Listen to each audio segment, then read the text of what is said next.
State bank जैसे कि आपको पता है इंडिया के बहुत बड़े बैंक्स में से एक में आता है और ऐसे में यहाँ पे बहुत सारे लोगों का सेविंग्स अकाउंट आपको बहुत देखने को मिल जाएगा। इसमें सेविंग्स अकाउंट लोगों के खुले रहते हैं, लेकिन अगर हम बात करते हैं सेविंग्स अकाउंट के अलावा जो कि और भी बहुत सारे अकाउंट्स हो जाए जो कि कहीं ना कहीं मुझे लगता है कि बहुत ज़्यादा मैंडेटरी भी है।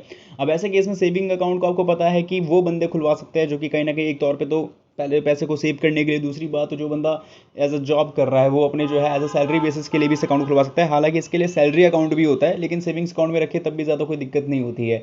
लेकिन दिक्कत तब हो जाती है जब आप एक जो है अच्छा खासा बिजनेस ऑपरेट कर रहे हो, या फिर अगर आप एक शॉपकीपर हो, या फिर अगर आप किसी ना किसी तरीके के छोटे से छोटे बिजनेस एंटिटी से जुड़े हुए हो और इसके बावजूद भी आप लोग जो है अपने पैसे के लेन देन के लिए इस्तेमाल में लाते हो अपने सेविंग्स अकाउंट मींस बचत खाता को। तो ऐसे में आपको आगे चल के दिक्कत हो सकती है जब भी जैसे कि आपका अमाउंट कभी ज़्यादा हो जाता है तो आपके ऊपर पक्का ये जो है कह सकते हो कि नियम होते हैं वैसे कि अगर आप बिजनेस एंटिटी से जुड़े हो तो आपके पास करंट अकाउंट यानी चालू खाता का होना ज़रूरी है। तो जब ये सवाल आ जाता है कि चालू खाता का होना ज़रूरी, तो फिर ये सवाल भी आता है कि क्या जिस बैंक में हमारा सेविंग्स अकाउंट है उसी में हम अपना करंट अकाउंट नहीं खुलवा सकते हैं। तो इसी के बारे में जानने के लिए वीडियो को एंड तक वॉच करते रहें। और आज हम बात करने वाले हैं स्टेट बैंक ऑफ इंडिया में आप लोग अपना चालू खाता कैसे खुलवा सकते हो, क्योंकि सबसे ज़्यादा डिमांड इसी की थी कि चालू खाता हमें स्टेट बैंक ऑफ इंडिया में खोलना है तो कैसे खोले। और ऐसा नहीं कि मतलब बहुत ज़्यादा हाई क्लास का, क्योंकि जैसे सेविंग अकाउंट में अगर आपने देखा होगा सेविंग अकाउंट में भी कुछ प्रीमियम फीचर्स या फिर कुछ प्रीमियम की तरह होता है। तो ऐसे केस में जैसे सेविंग अकाउंट सबका नॉर्मल जीरो बैलेंस पे खुल जाता है, लेकिन अब तो खैर एवरेज मंथली बैलेंस मेंटेनेंस का आ गया। लेकिन करंट अकाउंट में आपको जो है यहाँ पे मैंडेटरी ही रहता है कि आपको एक एवरेज बैलेंस मेंटेन करना पड़ेगा, और वो अलग अलग केसेस में भी होता है। रेगुलर का अलग होता है, फिर उसके थोड़े बड़े लेवल पे अलग होता है। मतलब वो डिपेंड करता है कि आप कितने पैसे तक ना ट्रांजेक्शन और विड्रॉल और रिसीव और ये डिपॉजिट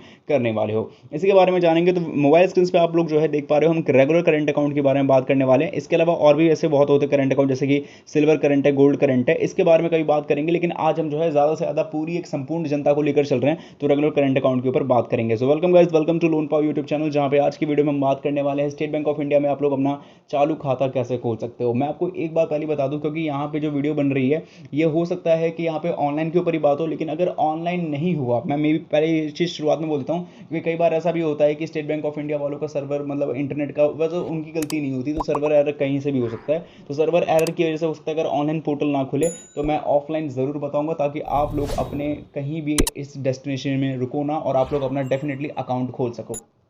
तो वीडियो शुरू करते हैं। और इससे पहले मैं आपको बोलना चाहूँगा कि अगर आप फर्स्ट टाइम चैनल पे आए हो, लोन पाव यूट्यूब चैनल पे इस वीडियो को वॉच कर रहे हो आप लोग फर्स्ट टाइम, तो क्या करना है, सबसे पहले आप हमें इंस्टेंट फीडबैक दे सकते हो हमारे वीडियोस के लिए।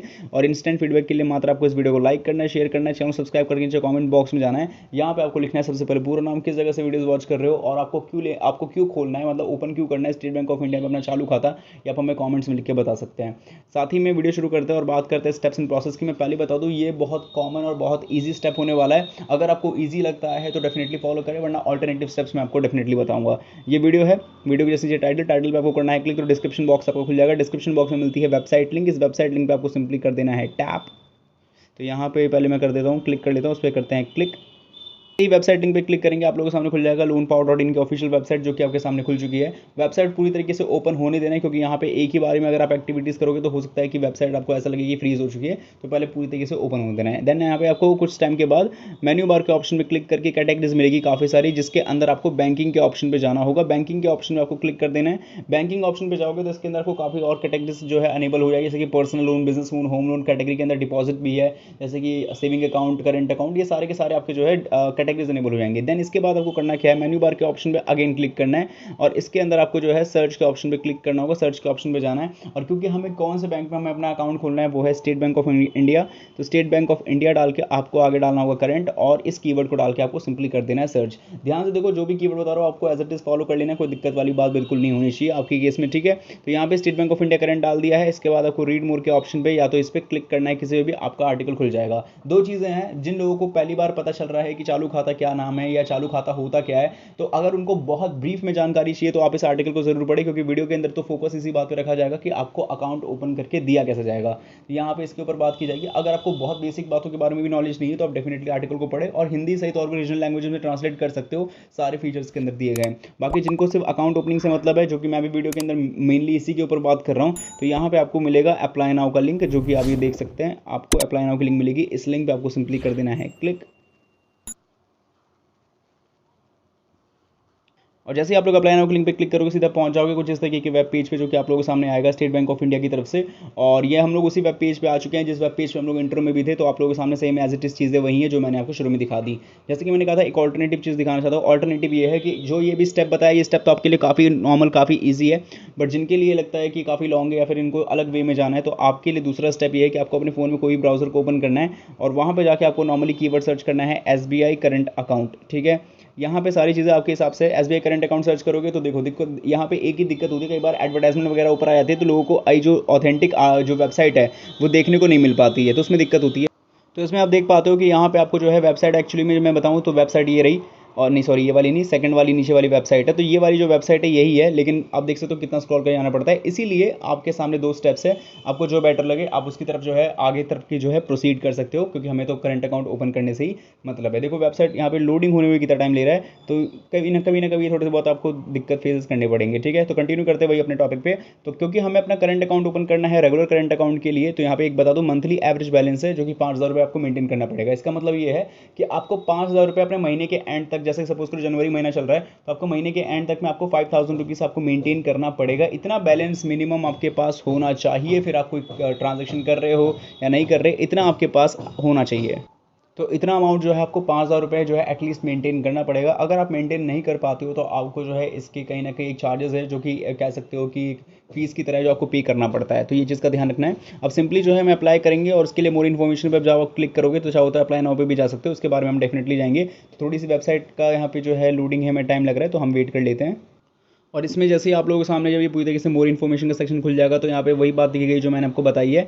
5,000 रुपीज़ जो है आपको कम से कम जो है मंथली एवरेज बैलेंस मेंटेन करना पड़ेगा, और 5 लाख रुपए तक जो है आपको फ्री कैश डिपॉजिट मिलता है। इतना पैसा 5 लाख तक जो है अमाउंट डिपॉजिट कर सकते हो अपने करंट अकाउंट में। साथ ही में यहाँ पे जो है कितने चेक्स आपको फ्री मिलेंगे, साथ ही में आपको एक्सेस क्या मिलेगा, फ्री क्या मिलेगा, और सारी बात इसके अंदर भी है। चार्जेस पे जाते हैं तो चार्जेस में देख लो, यहाँ पे मंथली एवरेज बैलेंस मैंने आपको इतना बता ही दिया है, और duplicate statement of current account चाहिए तो 100 रुपीज़ प्लस GST आपको पे करना पड़ेगा। साथ ही में 50 तो आपको जो है एक चेक्स के जो है फ्री ही मिल जाते हैं, उसके बाद पे आपको जो है चार्जेस देने पड़ सकते हैं, यानी 3 रुपये प्लस GST के हिसाब से आपको पेजेस मिल GST पर लीव 25 लीव्स चेक्स बुक के हिसाब से देखने को मिलेगा। और जहाँ तक बात कहते हैं यहाँ पे कैश विड्रॉल वगैरह की, तो ये अनलिमिटेड ही है, क्योंकि करंट अकाउंट में इस चीज़ का तो फायदा मिलता ही है कि आपको होम ब्रांच में अनलिमिटेड मिलेगा। अगर आप किसी नॉन होम ब्रांच पे अगर विड्रॉल करते हो तो आपको 1 लाख रुपये पर डे के हिसाब से खुद के लिए निकाल सकते हो। ठीक है, अब ये चीज़ हो गई है आपकी पूरी तरीके से जो मैंने आपको अच्छी तरीके से समझा दी है, और इतनी सारी चीज़ें जो कि मैंने बता दी करंट अकाउंट के बारे में, पूरी इन्फॉर्मेशन इसके बारे में है। अब क्योंकि मैं अकाउंट ओपन करना है तो अप्लाई नाउ के लिंक पर हम क्लिक करेंगे, और इसी के आप वेट भी कर रहे हो तो जैसे हम करेंगे क्लिक तो यहाँ पे देख सकते हो कि यहाँ पे सर्वर एरर है, जो मुझे डाउट था वही हुआ। तो सर्वर एरर है इसका मतलब ये नहीं कि हम अकाउंट ओपनिंग नहीं करेंगे, मैंने पहले कहा था अगर ऑनलाइन हुआ तो ऑनलाइन, वरना ऑफलाइन तो हमारे पास तरीके हैं ही। तो ऑफलाइन हम करते हैं, और ऑफलाइन के लिए हम जाएंगे एप्लीकेशन फॉर्म के थ्रू। और जहाँ तक बात करते हैं एप्लीकेशन फॉर्म की, तो यहाँ पे आपके सामने आ जाएगा कुछ इस तरीके का वेब पोर्टल। हालांकि ये नॉन इंडिविजुअल है, लेकिन आप जो है इंडिविजुअल के लिए ले सकते हैं, इंडिविजुअल का भी यहाँ पे आपको मिल जाएगा। मैंने एग्जांपल के लिए आपको एक फॉर्म दिखा रहा हूँ, ठीक है, आप इंडिविजुअल वाला फॉर्म ले इसके अंदर। तो यहाँ पे आपको देखने को मिल जाएगा कि एप्लीकेशन टाइप में आपको चूज़ करना न्यू है, ठीक है। इसके अलावा एंटिटी डिटेल्स में आपको पता है अपना नाम वगैरह वो सब भरना है। प्रूफ ऑफ आइडेंटिटी में आपको डालना है सर्टिफिकेट ऑफ इनकॉर्पोरेशन वगैरह वगैरह सारी चीज़ें हैं। प्रूफ ऑफ एड्रेस के जरिए आप जहाँ पे रहते हो, परमानेंट रहते हो, वो आपको बताना होगा। इसके बाद एड्रेस और सारी चीज़ों में जाओगे। कॉन्टैक्ट डिटेल में आपको बताइए। नेचर ऑफ बिजनेस में बताना है कि आपका मेन बिजनेस का नेचर क्या, मैन्युफैक्चरर है, ट्रेडर है, रिटेलर है, सर्विसेज प्रोवाइडर है, इंपोर्टर हो या अदर्स में आते हो। अगर आप अदर्स में आते हो तो उसका आपको ब्रीफ रीजन लिखना होगा, ठीक है। टाइप ऑफ अकाउंट में आपको करंट अकाउंट ही चूज़ करना है, और करंट अकाउंट के अंदर रेगुलर करंट अकाउंट की तरफ जाना है। इसके बाद मोड ऑफ ऑपरेशन में आप बताना चाहोगे कि आप करंट अकाउंट को खुद ही सिंगल ऑपरेट करोगे या जॉइंटली ऑपरेट करोगे, वो चीज़ आपको अच्छे से बतानी होगी। देन यहाँ पे आपको अकाउंट वेरिएंट आपको बताना होगा। वेरिएंट इसके अलावा मतलब वेरिएंट नेम का मेन मेरे हिसाब से तो ये हो सकता है कि यहाँ पे बोला गया है कि आप अपने वेबसाइट पे जाओ या फिर विजिट करें ब्रांच पे। तो अकाउंट वेरिएंट मेरे हिसाब से शायद रेगुलर करंट अकाउंट की ही बात हो रही है, क्योंकि यहाँ पे सिर्फ करंट अकाउंट चूजन करने का ऑप्शन था वहाँ पे, तो मेरे हिसाब से रेगुलर की बात हो रही है। बाकी एक बार आप मुझे भी कमेंट्स में बताना कि हमें अकाउंट वेरिएंट का मतलब क्या हो सकता है। बाकी मैं वीडियो के बाद सर्च करके देख लूँगा, बट मेरे हिसाब से ये हो सकता है मे बी, ठीक है। इसके अलावा अंडरटेकिंग है, क्रेडिट फैसिलिटी वगैरह का आपको अच्छे से भर देना है। इसका अदर एंटिटी डिटेल्स में आपको भरना होगा अपने डिटरमाइन इन्फॉर्मेशन ही है बेसिकली। कंट्री ऑफ रेजिडेंस आप कहाँ पे रहते हो, तो सारी चीज़ आपको चूज़ आउट करनी है, ठीक है। अब ये चीज़ को पूरी तरीके से कंप्लीट कर लेना है और साथ ही में ये फोटोज़ वगैरह आपको अटैच करने होंगे विद सिग्नेचर वगैरह, जो भी आपके ऑथेंटिकेशन सिग्नेचर है, ठीक है। ये चीज़ करने के बाद आपको जो है जो भी आप यहाँ पे चीज़ों को भर रहे हो उसके हिसाब से डॉक्यूमेंट्स भी अटैच करते हुए चलो, जो आपके सेल्फ एस्टिमेट डॉक्यूमेंट्स होंगे, लाइक कैसे कि आपके केवाईसी डॉक्यूमेंट हो गए। जिस भी बिजनेस में आप इन्वॉल्व हो, जैसे कि आप सेल्फ प्रोप्राइटरशिप में, सोल प्रोप्राइटरशिप में आते हो या इंडिविजुअल में भी आते हो या फिर किसी भी केस में आते हो, तो आपको उसके डॉक्यूमेंट्स को अटैच करना पड़ेगा और तभी इस एप्लीकेशन फॉर्म को आपको प्रिंट आउट निकलवाना है। एप्लीकेशन फॉर्म के साथ में जो आपके डॉक्यूमेंट्स उसको अटैच करना है और जाके सिंपली सबमिट कर देना है SBI के नियरेस्ट ब्रांच में जाके। आपका वहाँ पे करंट अकाउंट से रिलेटेड चीज़ें बता दी जाएगी। इनिशियल डिपॉजिट आप कोशिश करो कि 10-20 हज़ार का करो, हालांकि 5 हज़ार आपके मिनिमम एवरेज बैलेंस होना ही चाहिए। लेकिन आप जब भी अकाउंट खोलोगे तो यहाँ पे आपके पास ज़्यादा अमाउंट है, क्योंकि आपको लेन देन भी तो करनी है ना इसी केस में। तो उम्मीद है वीडियो समझ में आई होगी, कोई भी डाउट वाली चीज़ नहीं है। हालांकि हम ये सोच के आए थे कि हम जो है ऑनलाइन अकाउंट ओपन करेंगे, बट वो चीज़ पॉसिबल नहीं हो पाई, तो कोई बात नहीं, हमने ऑफलाइन अकाउंट ओपन के बारे में बता ही दिया है। उम्मीद करता हूँ वीडियो समझ में आई होगी आप लोगों को। कोई भी डाउट वाली चीज़ नहीं है, चैनल सब्सक्राइब नहीं किया सब्सक्राइब जरूर करें। मिलेंगे नेक्स्ट वीडियो में। Tata good bye, take.